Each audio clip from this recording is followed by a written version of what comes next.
Magandang araw po sa inyong lahat.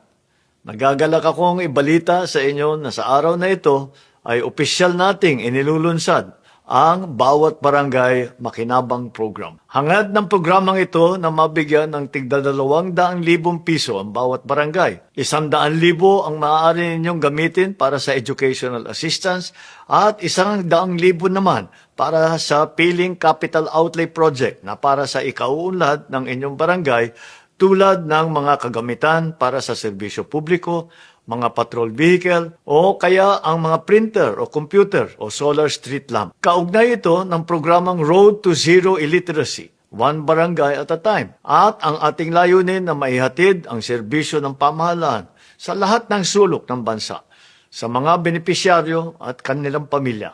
Wala pong exception. Sa inyong tulong, pagsikapan po natin na maipabuti ang buhay ng ating kapwa at mapaunlad ang ating mga barangay. Kung kaya tinatawagan ko ang lahat ng mga lokal na leader sa bansa sa pangunguna ng Liga ng mga Barangay sa Pilipinas na ipatupad ito ng buong puso, ng marangal at ng may malasakit sa kapwa. Tiyakin natin na bawat barangay ay makikinabang upang tiyak din na walang maiwanan sa ating pagsulong tungo sa bagong Pilipinas. Tiyakin din po natin na matutulungan ang ating mga kababayan na higit na nangangailangan at higit na karapat-dapat. Mabuhay ang ating mga barangay.